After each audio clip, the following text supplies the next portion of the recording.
Who is the father of रस, तो आप बता सकते हैं कि भरत मुनि है। भरत मुनि को जो जनक माना गया है रस का, उन्होंने अपने नाट्य शास्त्र में 8 रसों को माना है। ठीक है, यानी अपने नाट्य शास्त्र में उन्होंने 8 रसों को बताया है।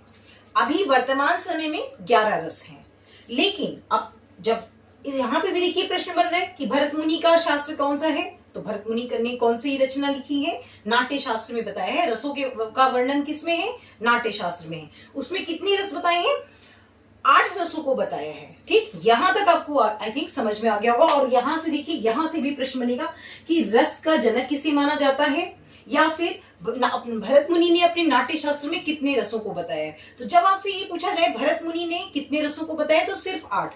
अगर अभी की मैं बात करूं तो अभी टोटल 11 रस होते हैं। ठीक है, तो कंफ्यूज नहीं होना है। रस का जनक किसे माना गया है, भरत मुनि को, और अपने नाट्य शास्त्र में उन्होंने 8 रसों को बताया है।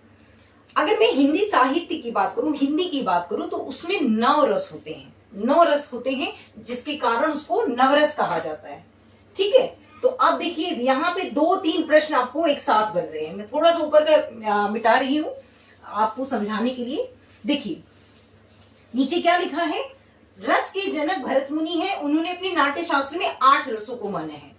अगर वर्तमान समय की बात करूं, हिंदी की, सबसे पहले मैं हिंदी की बात करती हूँ कि हिंदी में अगर मैं बात करूं, हिंदी साहित्य में या हिंदी में, तो कितने रस होते हैं, 9 रस होते हैं।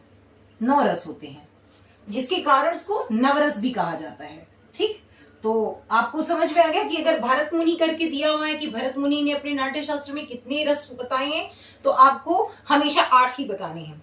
हिंदी साहित्य में अगर पूछा जाएगा तो आपको नवरस बताना है। ठीक है, आपका अपना विवेक काम करेगा वहां पे कि किस तरह के वहां पर प्रश्न पूछे गए हैं। मैंने आपको दोनों बता दिया कि हिंदी में 9 होते हैं। 9वां रस कौन सा माना गया है, तो शांत रस होता है। 9वां रस शांत रस है। ठीक है, भरत मुनि शांत रस को नहीं मानते हैं। ठीक, अब देखिए इसके बाद अगर मैं बात करूं वर्तमान समय तक आते आते, वर्तमान समय में अब क्या हो गया, टोटल 11 हैं, 11 रस हैं। इसमें भक्ति और वात्सल्य ये और जुड़ गए हैं। ठीक है, यानी 8 तो भरत मुनि वाले हो गए, एक शांत रस हो गया, फिर भक्ति रस और वात्सल्य रस। तो ये 9 रस, जो 9 थे, 9 के बाद 2 ये और जुड़ गए, तो कितने बन गए, 11। अब अगर आपसे परीक्षा में ये पूछा जाए कि कुल रसों की संख्या कितनी है, वहां पर अगर कुल रस पूछा जा रहा है तो आप 11 बताएंगे।